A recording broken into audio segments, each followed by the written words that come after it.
Teman-teman, saatnya kita ngobrol santai lagi. Pada kesempatan kali ini kita akan ngobrolin seputar kemelekatan.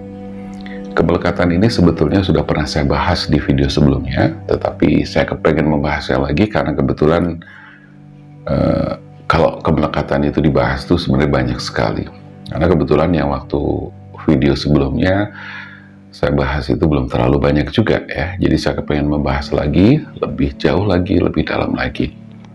Bicara tentang kemelekatan, seperti yang pernah saya sampaikan bahwa kemelekatan itu bukan melekat secara fisik, ya, bukan melekat secara fisik, tapi melekat secara energi yang ada di dalam diri kita. Melekat secara energi, melekat itu bisa disengaja atau bisa tidak disengaja. Sengaja menempelkan atau sengaja tertempel secara otomatis, ya. Ya, menempel itu bukan berarti menempel secara fisik, ya, bukan. Tapi nempel secara energi, ya. Nempelnya di mana? Ya, di bawah sadar kita, di dalam diri kita, di batin kita, ya, di pikiran kita. Kurang lebih gambarannya seperti itu. Hal-hal apa saja yang kemudian bisa dianggap sebagai kemelekatan? Banyak sekali, ya, banyak sekali. Kemelekatan terjadi bisa secara otomatis, ya, tidak disadari oleh kita, bahwa tiba-tiba bisa saja itu menjadi sebuah kemelekatan. Orang yang sombong bisa nggak disebut kemelekatan? Bisa. Orang yang sok pinter bisa nggak disebut kemelekatan? Bisa. Orang yang bucin bisa disebut kemelekatan? Bisa. Banyak sekali kan? Terus orang yang dia kaya, terus kemudian merasa bahwa dia adalah segala-galanya, itu juga kemelekatan. Terus banyak sekali, ya. Terus dia sedang menjabat sesuatu, punya jabatan, terus kemudian dia merasa bahwa dirinya paling segala-galanya, punya power dan sebagainya. Apakah itu kemelekatan? Itu juga kemelekatan. Jadi kemelekatan itu sangat banyak sekali, ya. Apalagi kemelekatan terhadap jatuh cinta atau ketika kita sedang jatuh cinta. Wah, ini ngeri sekali. Kemelekatan yang diakibatkan karena bucin, karena sebuah hubungan asmara, hubungan percintaan, ini memang biasanya dahsyat banget efeknya. Dan berakibat menjadi suatu bibit penderitaan, ya. Bagaimana tidak? Seorang yang sedang jatuh cinta atau menjalin suatu hubungan, tapi kadang-kadang tidak disadari, di situ disertai dengan overthinking, ya. Terus kemudian berpikir yang selalu negative thinking, cemburunya yang luar biasa, curiga-curiga terus, ya. Pada akhirnya apa? Menciptakan ketidaktenangan di dalam dirinya sendiri, menciptakan ketidaknyamanan di dalam dirinya sendiri. Ini juga termasuk bagian dari kemelekatan, ya. Dan kalau boleh saya bilang, kemelekatan di masalah hubungan asmara ini efeknya luar biasa, ya, dampaknya luar biasa. Nah, apalagi saya melihat begitu banyak orang-orang yang menderita ketika hubungannya gagal, ketika ditinggalkan, ketika dikhianati, ketika tidak sesuai dengan program dan rencana-rencana yang sudah dibangun bersama-sama, lalu merasa kehilangan yang teramat sangat, merasa kehilangan yang sangat mendalam. Bisa jadi dalam perjalanan kita kehilangan seseorang, entah dia pergi untuk selama-lamanya, atau meninggal dunia misalnya, atau pergi selama-lamanya dalam arti kata meninggalkan kita lalu kemudian menikah dengan orang lain. Ada yang ngalamin? Pasti banyak, ya. Nah, ini menjadi penderitaan. Apakah teman-teman sampai hari ini masih mengalami penderitaan akibat semua itu? Kalau iya, berarti itulah yang disebut dengan kemelekatan. Kalau kita sadari bahwa orang tersebut sudah tidak ada, ya, tapi Anda masih menderita, karena orang itu sudah tidak ada, Anda masih menderita. Bisa jadi orang itu sudah bahagia dengan hidupnya, tapi Anda masih menderita. Dan semua adalah permainan pikiran dan perasaan Anda sendiri, ya. Emosi-emosi Anda yang bermain di situ. Jadi penderitaan atau kesedihan yang mendalam itu akibat dari kemelekatan yang kita tidak sadari bahwa sebenarnya sesungguhnya di kehidupan kita ini atau kita ini tidak memiliki apapun, ya. Dan kita terjebak ke dalam sebuah zona nyaman, zona kemelekatan yang sangat kuat sehingga kita menjadi menderita. Nah, jika teman-teman mungkin merasakan atau sedang mengalami hal ini, masih merasa sedih, masih belum bisa melupakan seseorang, itu adalah hal yang wajar, gitu kan? Karena kita punya ingatan, kita punya memori, punya banyak kenangan-kenangan yang pernah tercipta, pernah terbangun dulu saat bersama-sama, wajar gitu. Tetapi ketika kita menyadari atau teman-teman menyadari bahwa kok sampai sekarang masih menderita, sampai sekarang masih sedih ketika ingat dia, berarti di situ masih ada kemelekatan, masih ada residual energi atau sisa-sisa energi yang masih terperangkap di dalamnya, dan itu berhubungan dengan emosi. Ketika teman-teman mengalami suatu kesedihan yang mendalam, kekecewaan yang mendalam, patah hati dan sebagainya, nah itu masuk dalam kategori kemelekatan.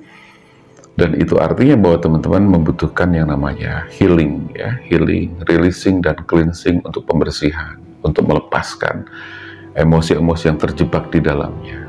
Nah, salah satunya adalah dengan cara bagaimana? Dengan cara kita menyadari atau mindfulness seperti yang sering saya katakan, ya, dengan membangun kesadaran batin bahwa oh, ini adalah kemelekatan, oh, dia sudah tidak ada lagi dalam kehidupan saya. Ya, saya tahu ini gak gampang. Saya paham ini gak gampang. Ya, jadi butuh perjuangan-perjuangan yang sangat luar biasa. Tetapi ketika kita belajar untuk membangun kesadaran, mudah-mudahan yang harusnya lama, tapi bisa kita perpendek durasi penderitaan kita. Ya, supaya apa? Supaya kita segera membuka lembaran baru dan sebagainya. Nah, itu kalau kita bicara dari sisi asmara, ya. Karena saya mungkin membicarakan ini karena saya tahu bahwa banyak orang yang menderita karena gagal dalam bercinta, gagal dalam menjalin hubungan, lalu kehilangan dan sebagainya, dan sampai sekarang masih belum bisa move on atau belum bisa melupakan. Jadi kalau ingat masih sedih, kecewa. Nah, ukuran bahwa Anda sudah tidak lagi memiliki kemelekatan terhadap pasangan, ya, atau yang sudah pergi itu adalah dengan cara ketika kita mengingat orang tersebut, hati kita sudah biasa aja, ya, udah netral. Bahkan kita mendoakan yang baik-baik terhadap orang tersebut. Memang tidak gampang, sekali lagi saya katakan, ini butuh effort, perjuangan yang sangat luar biasa, butuh pengorbanan yang sangat luar biasa, butuh latihan juga, ya. Nah, latihan-latihan ini tentunya tidak dilakukan hanya sekali dua kali, tapi terus-menerus, berulang-ulang, ya. Karena seperti yang pernah saya katakan, bahwa ketika kita sudah terjebak di zona nyaman yang di dalamnya ada kemelekatan-kemelekatan, pasti tidak gampang untuk kita move, ya, karena ada sifat pikiran bawah sadar yang disebut dengan homeostatis.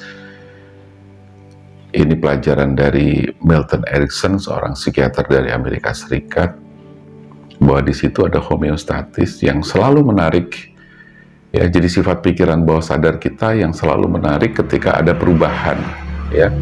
Jadi kategorinya masuk ke kemelekatan di zona nyaman yang ada kemelekatannya. Nah, ini butuh perjuangan-perjuangan yang luar biasa. Tidak hanya itu, tapi butuh kesadaran-kesadaran. Nah, dengan teman-teman nonton video semacam ini bisa menjadi sebuah cara atau awal mula teman-teman untuk memahami dan sekaligus membangun kesadaran. Nah, di luar sana ada banyak orang-orang yang punya jabatan tinggi, yang kemudian dia berubah barangkali. Nah, itu juga kemelekatan yang sangat kuat. Mungkin belum menyadari bahwa harta, kekayaan, jabatan, pasangan, ya, dan sebagainya itu bersifat sementara. Dan mungkin belum menyadari bahwa ya mungkin menyadari tapi baru sebatas di level pikiran sadar aja ya. Belum menyadari bahwa segala sesuatu itu tidak ada yang abadi. Tidak ada yang abadi, bahwa sesungguhnya kita juga tidak memiliki apapun, bahwa ketika Tuhan menghendaki sesuatu, kun fayakun, dalam hitungan detik, nggak sampai detik ya, macet gitu ya, itu sudah bisa terjadi.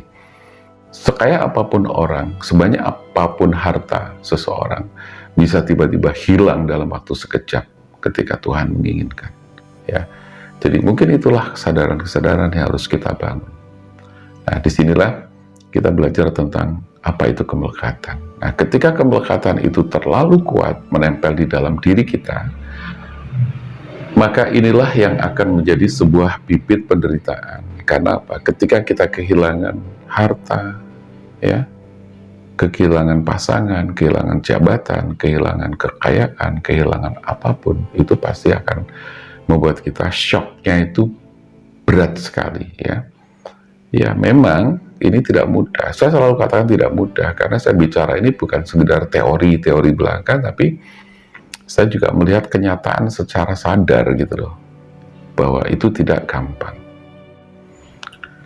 Nah, kembali kepada kemelekatan yang berhubungan dengan pasangan ya. Misalnya saat ini Anda sedang memiliki pasangan ya, Anda punya pasangan. Itu bisa membuat Anda menderita ketika Anda overthinking, terlalu khawatir, takut kehilangan, kecemburuan yang luar biasa, ya. Pada akhirnya apa? Energi Anda, ya, dengan kondisi seperti tadi, itu kan memancarkan energi yang negatif. Maka bisa jadi ini membuat pasangan Anda tidak nyaman, ya. Kenapa? Risih gitu loh, nggak nyaman. Bagaimana mau nyaman kalau kita selalu dicurigai, selalu dianggap melakukan hal-hal yang negatif dan sebagainya. Nah, intinya saya kepengen menyampaikan bahwa buat teman-teman yang mungkin pernah kehilangan dan sampai saat ini masih merasa ada kesedihan yang mendalam, ada kekecewaan yang mendalam, ada trauma yang sangat kuat dan sebagainya, ingatlah bahwa itu adalah bagian dari kemelekatan yang harus Anda hilangkan. Tidak hanya itu, kalau kita bicara sesuai dengan teorinya David R. Hawkins tentang skala emosi atau level emosi manusia, ketika kita berada di kesedihan mendalam, khawatir, cemas, kecewa, marah, benci, dendam, dan sebagainya, itu adalah emosi-emosi negatif yang berada di level energi yang rendah atau di level emosi yang rendah. Nah, ketika kita berada di zona itu, maka ini sangat tidak bagus bagi kehidupan kita, bagi kehidupan teman-teman, ya. Otomatis apa? Merasa tidak tenang, merasa sering cemas, jauh dari ketenangan, kedamaian, dan kebahagiaan. Sementara setiap orang, saya dan Anda dan semua orang menginginkan hidup tenang, damai, bahagia, dan sejahtera. Ya? Tapi kalau misalnya kita masih terlalu diliputi oleh begitu banyak kemelekatan, maka itulah sebenarnya merupakan bagian dari bibit penderitaan yang mungkin tidak kita sadari. Nah, lalu apa yang harus kita lakukan? Ya, pertama jelas kita membangun kesadaran dan pemahaman tentang apa itu kemelekatan. Karena kemelekatan itu adalah menempel, baik disengaja maupun tidak disengaja, dan itu nempel di bawah sadar kita, nempel di dalam diri kita, di batin kita, dan menjadi satu kesatuan di dalam diri kita, dan dibawa ke dalam keseharian dan aktivitas kita sehari-hari. Jadi maka harus hati-hati dan sadarilah. Maka diperlukan yang namanya pembelajaran, ya. Pembelajaran, proses healing, releasing, dan cleansing agar teman-teman tidak terus terjebak di dalam situasi itu. Ya. Saya banyak membantu teman-teman untuk melakukan releasing dan healing, ya. Dan itu memang tidak mudah karena sekali dua kali pun belum cukup. Tetapi ketika kita sudah memahami teknik-tekniknya, bagaimana kita caranya menghealing, bagaimana kita mengenali pikiran sadar dan bawah sadar kita, bagaimana kita mengenali akar masalah kita, ya kan? itu nanti lambat-lambat laun atau secara berlahan kita akan bisa melakukan yang namanya healing, atau dilakukan secara mandiri, self healing, self hipnoterapi dan sebagainya. Jadi bisa dilakukan. Yang penting adalah teman-teman sadari bahwa kemelekatan itu sangat tidak baik bagi kehidupan kita. Ya, jadi apa-apa menjadi khawatir, cemas dan sebagainya. Nah, ketika kita berada dalam zona kecemasan, kekhawatiran, berarti kita level emosinya rendah, maka bisa jadi pasangan kita, bagi teman-teman yang masih punya pasangan atau masih menjalani kehidupan bersama pasangan, itu membuat pasangan juga tidak nyaman, ya. Nah, jadi sekali lagi bagi teman-teman yang saat ini mungkin mengalami suatu kondisi menderita karena kehilangan pasangan, ayo sadarilah bahwa itu adalah permainan pikiran Anda, ya, permainan pikiran bawah sadar Anda, permainan emosi-emosi Anda. Sadari bahwa dia sudah tidak ada lagi dalam kehidupan Anda, ya. Yang membuat dia seolah-olah masih ada adalah apa? Emosi Anda. Jadi emosi Anda itu masih melekat, ya, segala sesuatu tentang dia masih melekat dengan sangat kuat, sehingga itulah yang membuat Anda merasa bahwa dia itu masih kayak melekat di dalam diri Anda. Bayangkan bahwa Anda menderita, ya, tapi ternyata dia sudah bahagia dengan kehidupannya, bahagia dengan orang lain, ya. Ketika kita menyadari dan ketika kita sudah bisa membuang atau releasing dan cleansing emosi-emosi negatif ini, tentunya ketika kita ingat, ya sudah, kita nggak merasakan kesedihan apapun, ya. Bahkan kita mungkin mendoakan, ya, sekali lagi, semoga dia bahagia, dia baik-baik saja, sehat dan sebagainya, ya. Dan itu akan memberikan ketentraman, kedamaian dan kebahagiaan bagi teman-teman sendiri. Nah, maka saya berpesan kepada teman-teman, mulailah untuk belajar tentang apa itu healing, apa itu hipnoterapi, apa itu releasing, apa itu cleansing dan sebagainya, agar teman-teman bisa segera melepaskan kemelekatan-kemelekatan yang ada di dalam diri Anda. Saya yakin sekali bahwa ketika teman-teman sudah belajar tentang semua itu, sudah memiliki niat untuk berubah, melepaskan, ya, Anda akan segera mendapatkan suatu kehidupan yang lebih tenang, damai dan bahagia, lebih enteng dan lebih plong, ya. Dan ingat teman-teman, level energi yang rendah itu akan berpengaruh kepada banyak hal, ya. Satu, kesehatan kita. Yang kedua, bisa jadi berpengaruh kepada pekerjaan kita, berpengaruh kepada hubungan sosial kita, berpengaruh kepada rezeki kita, bisnis kita dan sebagainya, ya. Artinya ketika teman-teman sudah bisa naik ke level energi yang bagus, yang positif, maka segala sesuatu akan menjadi lebih mudah, ya. Maka dari itu saya katakan di sini bahwa ini secara tidak langsung kita bisa mengubah keadaan nasib kita dan sebagainya, gitu kan, untuk bisa menjadi lebih baik. Seperti yang sudah saya sampaikan di video sebelumnya, bahwa ketika kita kepingin merubah nasib ataupun keadaan saat ini yang masih belum baik, gitu kan, maka rubahlah terlebih dahulu dari mana? Dari mindset kita. Ya, ketika mindset kita dirubah, cara pandang kita berubah, vibrasi kita, energi kita semuanya berubah, maka akan mempengaruhi apa? Kata-kata, mentalitas, kemudian kebiasaan kita, ya, atau habit kita, tindakan kita, habit kita, terus kemudian karakter kita, dan juga nasib kita atau realitas kita saat ini, ya. Jadi kurang lebih gambarannya itu. Jadi teman-teman, sadarilah bahwa kemelekatan itu sifatnya kadang-kadang tidak disadari, tapi dengan adanya video ini saya berharap teman-teman menjadi sadar, menjadi aware, ya, menjadi peduli terhadap apa yang dirasakan. Nah, jangan lupa bahwa akar-akar permasalahan itu adanya di bawah sadar kita. Nah, sedangkan masalah-masalah yang muncul di hadapan kita, di kehidupan kita, di sekitar kita, itu sifatnya seperti ranting-ranting pohon, ya, yang mungkin di sini ada pertemanan bermasalah, kecemasan, kekhawatiran, kemarahan, kesedihan. Itu adalah akibat dari sebuah sebab atau yang disebut dengan akar masalah. Jadi cari akar masalahnya, lalu lakukan self empowerment atau self development dengan mengikuti video-video semacam ini dan belajar dari berbagai kelas pelatihan dan sebagainya.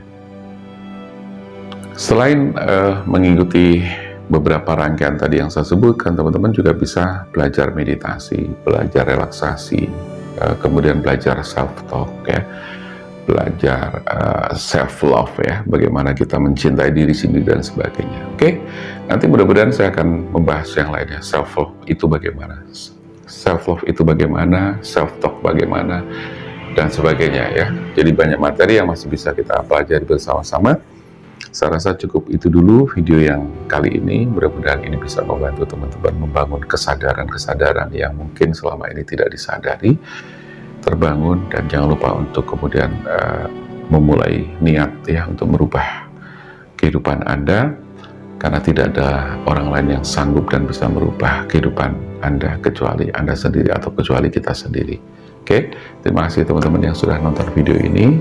Jangan lupa selalu ciptakan keajaiban, karena keajaiban itu nyata dan ada dalam kehidupan kita, dan keajaiban akan datang pada orang-orang yang percaya dan meyakininya, lalu dia menciptakan keajaiban itu. Dengan apa? Dengan bergerak, bekerja, dan berkarya. Oke, terima kasih. Saya Damar Aji, salam keajaiban dan sampai jumpa.